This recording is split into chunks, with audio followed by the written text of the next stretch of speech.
विद्यार्थी मित्र हो, मागच्या तासिकामध्ये आपण रोल ऑफ आयडिओलॉजी या संदर्भात माहिती बघत होतो की राजकीय विचारधारा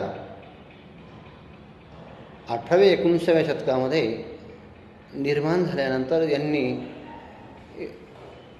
एक प्रकारच्या राष्ट्रराज्याला आकार देण्याचं काम त्या ठिकाणी केलं गेलेलं आपल्याला दिसून येतं. राष्ट्रराज्य संकल्पनेनंतर अनेक जगामध्ये साचेबंदपणा, एक प्रकारची शासन व्यवस्था संहिता त्या ठिकाणी निर्माण करण्याच्या दृष्टिकोनातून अनेक राजकीय विचारधाराचा प्रवाह समाजामध्ये निर्माण झालेले होते.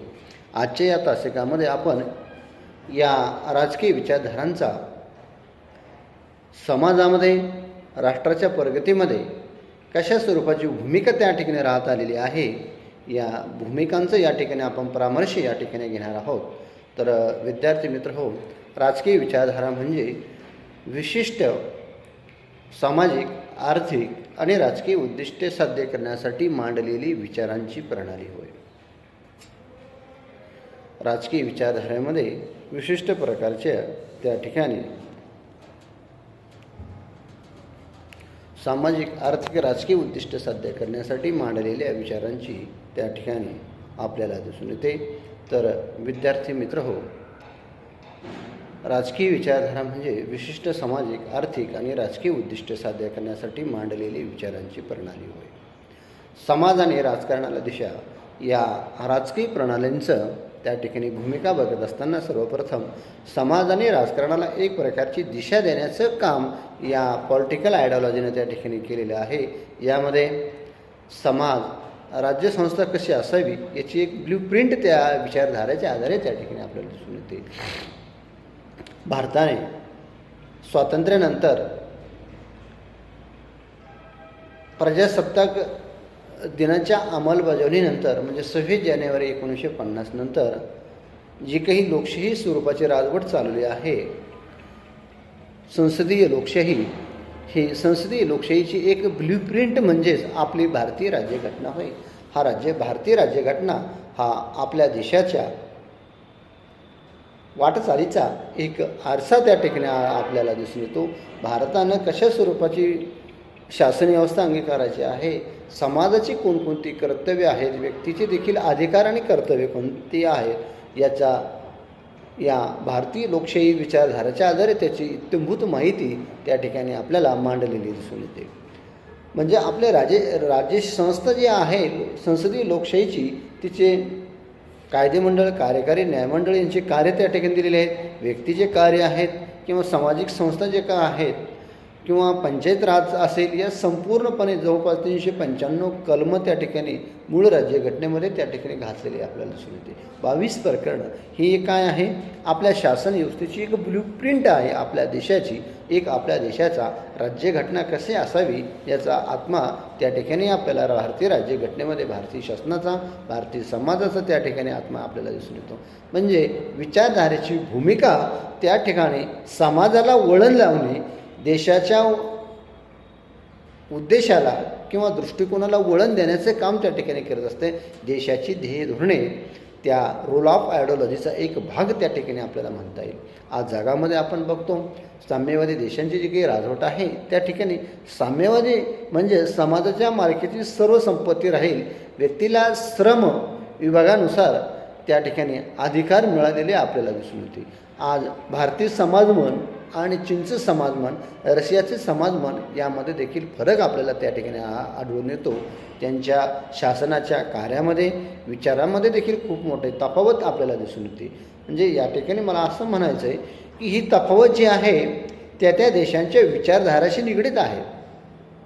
प्रत्येक देशाची विचारधारा ही वेगळी आहे. स्वित्झर्लंड या देशात जर आपण उदाहरण घेतलं तर स्वित्झर्लंडचे एकंदरीत समाज मन, राज्यसंस्थेचं मन त्या ठिकाणी असतं, कारण समाज मनाचं प्रतिबिंब शासनामध्ये होत असतं. समाजाच्या कर्तव्य, अधिकार पूर्ण करण्यासाठी शासन संस्था त्या ठिकाणी काम करत असते. समाजातील व्यक्ती त्या ठिकाणी शासनामध्ये भूमिका साकारत असतात. अशा स्वरूपामध्ये प्रत्येक देशाचे, मग तो साम्यवादी असो की लोकशाही प्रधान देश असो, त्यांच्या विचारधारेचं प्रतिबिंब त्या विचारधारेमध्ये आपल्याला वाटचालीमध्ये दिसून येतं. एवढंच नव्हे, भारतामध्ये गांधीने अहिंसा, सत्य, धर्म आणि नैतिकता यांचं बेमालूम त्या ठिकाणी राजकारण संगम घालण्याचं काम त्या ठिकाणी केलं गेलेलं आपल्याला दिसून येतं. म्हणजेच या ठिकाणी असं म्हणता येईल आपल्याला की समाजाने राजकारणाला एक दिशा देण्याचं काम त्या ठिकाणी आपल्याला निर्माण होत असतं. जगामध्ये किंवा भारतामध्ये जे काही राजकीय पक्ष निर्माण झाले ते एक प्रत्येक राजकीय पक्षाची एक विचारधारा आहे. समाजाच्या प्रवाहामध्ये प्रत्येक समाजाची एक आयडिओलॉजी ही वेगवेगळी असते. म्हणून आज भारतामध्ये अनेक राष्ट्रीय स्वरूपाचे प्रश्न असतील, राष्ट्रीय पक्ष हाताळत असतात. प्रत्येक राज्यामध्ये प्रादेशिक पक्ष निर्माण झालेले आहेत. एवढंच नव्हे, काही स्थानिक भागापुरते काही राजकीय पक्ष किंवा स्थानिक प्रादेशिक पक्ष त्या ठिकाणी निर्माण झालेले आपल्याला दिसून येतात आणि यांचं प्रतिबिंब त्या भागातील विचारसरणीच्या आधारे ते निर्माण झालेले आहेत. उदाहरण जर घ्यायचं झालं, आपल्याला 1964मध्ये स्थापन झालेल्या शिवसेनेचं देखील घेता येईल. शिवसेना ही मुळातच मराठी माणसाच्या हिताचं संरक्षण करण्यासाठी महाराष्ट्रामध्ये निर्माण झालेला एक पक्ष आहे. बाळासाहेब ठाकरे यांच्या विचारसरणीतून हा पक्ष स्थापन झालेला आहे. की काय आहे विचारधारा, की महाराष्ट्रामध्ये मराठी माणसाचं त्या ठिकाणी हित साधलं गेलं पाहिजे, त्याचा व्यवसाय भरभराटीच आला पाहिजे, त्याची सर्वांगीण प्रगती करण्याचं काम त्या ठिकाणी आपल्याला दिसून येतं. म्हणूनच मला या ठिकाणी असं म्हणायचं आहे की समाज आणि राजकारणाला दिशा देण्याची भूमिका त्या ठिकाणी करत असते. आणि राजकीय पक्ष हे ससूचन किंवा राजकीय प्रक्रियेचे वाहक असतात. समाजामध्ये घडणाऱ्या क्रिया प्रतिक्रिया यांचं प्रतिबिंब राजकारणातील पक्ष त्या ठिकाणी उमटत असतात. महाराष्ट्रामध्ये मनसे असेल किंवा वरती जर गेलं आपण पंजाबकडे, तर त्या ठिकाणी अकाली दल हा नावाचा पक्ष आहे, कारण शीख भाषा शीख प्रांतापुरतं मर्यादित आहे. आसाममध्ये आसाम गण परिषद आहे. प्रत्येक राज्यामध्ये असे अनेक प्रादेशिक पक्ष स्वतःची विचारधारा किंवा स्वतःच्या संस्कृतीचं जतन करण्यासाठी निर्माण झालेलं आपल्याला दिसून येतात. काही राजकीय पक्ष जाती धर्माच्या आधारे निर्माण झालेले आहेत. किंबहुना वरकरणी ते जरी तसे दिसत नसले, धर्माचा आधार घेत असले तरी अप्रत्यक्षपणे अनेक भारतातील राजकीय पक्ष हे धर्माचा बुरखा अंगावर पांघरून वाटचाल आपली करत असतात. त्यांची देखील विचारधारा ही वेगवेगळ्या स्वरूपाची आपल्याला दिसून येते. म्हणून समाजाने राजकारणाला एक दिशा देण्याची भूमिका त्या ठिकाणी पार पाडलेली आपल्याला दिसून येते. समाज आणि राज्यसंस्था कशी असावी याची एक ब्ल्यूप्रिंट त्या ठिकाणी राजकीय विचारधारा त्या ठिकाणी मांडत असताना आपल्याला दिसून येते. त्यानंतर दुसरा महत्त्वाचा घटक आपल्याला बघायचा तो म्हणजे राजकीय पक्षांचा आधार. आज जगातील ज्या देशामध्ये काही राजकीय पक्ष पद्धती निर्माण झाली ती त्या देशाची संस्कृती किंवा राजकीय विचारधाराच्या आधारे ते निर्माण झाले आहेत. चीनमध्ये साम्यवादी हा मुख्य पक्ष आहे. याशिवाय छोटे मोठे अनेक पक्ष त्या ठिकाणी आहे, परंतु एकंदरीत चीनची जे साम्यवादी विचारसरणी आहे ती माओ त्से-तुंग असेल यासारख्या विचारधारांच्या त्या ठिकाणी व्यक्तीच्या विचारधाराच्या आधारे त्या ठिकाणी त्या देशाची राजकीय वाटचाल चालू आहे. जसे आपल्या भारतामध्ये महात्मा गांधींची विचारधाराचा खूप मोठा प्रभाव भारतीय राज्यघटनेमध्ये आहे. भारतीय समाजमानावर देखील आहे. सत्य अहिंसा आजही सत्याग्रहाच्या माध्यमातून अनेक आंदोलनं त्या ठिकाणी भारतभर त्या ठिकाणी चालू असतात. आपले मागणं सत्याग्रहाच्या माध्यमातून आग्रही मांडण्याची भूमिका भारतीय मन त्या ठिकाणी करत असतात आणि समाजावरील रस्त्यावरील आंदोलनं आधी अहिंसेच्या माध्यमानं चाललेली आपल्याला दिसून येतात. या सर्व पाठीमध्ये गांधींची प्रेरणा किंवा गांधीवाद आपल्याला त्या ठिकाणी आढळून येतो. अशा स्वरूपामध्ये समाज आणि राजकीय पक्षांचा त्या ठिकाणी विचार त्या ठिकाणी आपल्याला दिसून येतो. भारताने जरी लोकशाही स्वीकारलेली असली तरी नंतरच्या कालावधीमध्ये समाजवादी विचारसरणीचा देखील आपण त्या ठिकाणी, कारण समाजवादी विचारसरणी निर्माण होण्यापाठीमागे उदारमतवादी विचारसरणी त्या ठिकाणी आपल्याला दिसून येते. उदारवाद हा व्यक्ती आणि समाज यांच्या हिताला प्राधान्य देणारी ही एक विचारधारा त्या ठिकाणी आपल्याला दिसून येते आणि या विचारधारेचा परिपाक म्हणून लोक कल्याण देखील साधलं पाहिजे. हा देखील काय आहे, कल्याणकारी राज्य हे देखील भारतीय विचारधारेचा किंवा आयडिओलॉजीचा एक भाग त्या ठिकाणी आपल्याला दिसून येतो. भाजप आणि काँग्रेस हे दीर्घकाळ सत्तेमध्ये असलेल्या राजकीय पक्षाचा देखील एक स्वतःचा एक राजकीय विचार त्या ठिकाणी आहे. मग हे विचारासाठी त्यांची ध्येय धोरणं त्या ठिकाणी राबवलेली या दोन्ही पक्षांना आपल्याला दिसून येते. काँग्रेस हा जर पक्ष घेतला आपण, डावे उजवे सगळे घेऊन हा चालणारा पक्ष त्या ठिकाणी आपल्याला दिसून येतो. बहुसंख्य जनता, बहुजनवादी जनता ही काँग्रेसमध्ये प्राचीन काळापासून तर आजपर्यंत आहेत.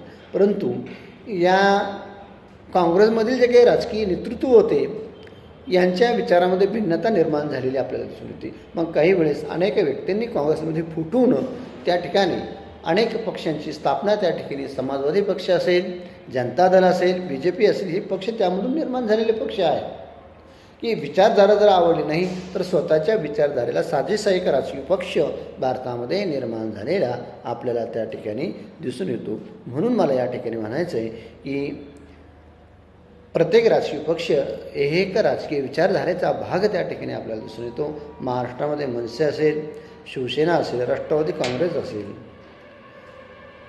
त्यानंतर पंजाबमध्ये अकाली दल, द्रविड मुनेत्र कळघम, प्रत्येक राज्यामध्ये निर्माण झालेले प्रादेशिक पक्ष आहेत. हे पक्ष स्वतःच्या एक आयडिओलॉजी, एक विचारधारा त्या ठिकाणी असतात आणि या विचारधारेच्या आधारे आपले ध्येय त्या ठिकाणी ठरवत असतात आणि ध्येय साध्य करण्यासाठी उद्दिष्ट देखील त्याच स्वरूपामध्ये आपल्या विचारसरणीला अनुकूल कसे राहतील अशा दृष्टिकोनातून त्यांचा त्या ठिकाणी प्रवास चालवत असलेला आपल्याला दिसून येतो. म्हणूनच मग काही देश साम्य, प्रत्येक देशाची विचारधारा वेगवेगळ्या आहेत. मग राजकीय पक्ष कोणत्याही प्रकारचे उद्दिष्ट साध्य करत असताना किंवा वाटचाल करत असताना एक स्वतःची विचारधारा, एक आयडिओलॉजी घेऊन समाजापुढे त्या ठिकाणी गेलेला आपल्याला दिसून असतो आणि ह्या आयडिओलॉजीच्या आधारे आपल्या आयडिओलॉजी कशी आहे त्या दृष्टिकोनातून होणारा बदल किंवा प्रवास, विकास कसा योग्य आहे हे संपूर्ण जनतेला पटवून देण्याचं काम त्या ठिकाणी करत असतो. राजकीय प्रक्रिया एक प्रकारचं राजकीय अभिसरण त्या ठिकाणी होत असते. जनतेचं राजकीय समाजीकरण करण्याची भूमिका प्रत्येक राजकीय पक्ष आपापल्या विचारधारेच्या आधारे त्या ठिकाणी करत असतात. म्हणून प्रत्येक राजकीय पक्षाला एक स्वतःची आयडिओलॉजी असते आणि ती आयडिओलॉजीच्याच आधारे त्या ठिकाणी आपलं ध्येय साध्य करण्यासाठी उद्दिष्ट देखील त्या ठिकाणी वापरली जातात किंवा एक प्रकारचा जाहीरनामा प्रत्येक राजकीय पक्षाचा स्वतःचा एक जाहीरनामा निवडणुकीच्या काळामध्ये प्रसिद्ध केला जात असतो. या जाहीरनाम्यामध्ये एकंदरीत त्यांची विचारधारा किंवा राजकीय विचारप्रवाह त्या ठिकाणी मांडला जात असतो. अशा स्वरूपामध्ये भारतामध्ये रोल ऑफ आयडिओलॉजी म्हणजे राजकीय विचारधारांची आजच्या समाजामध्ये काय भूमिका आहे ते आपल्याला या ठिकाणी दिसून येतं. आजच्या या तासिकेला आपण या ठिकाणी पूर्ण विराम देऊ. सर्व विद्यार्थ्यांना हा टॉपिक समजला असेल अशी आशा या ठिकाणी मी बाळगतो आणि तुम्ही सर्व विद्यार्थी या तासिकेला उपस्थित राहिले त्याबद्दल सर्वांचे मनपूर्वक आभार व धन्यवाद.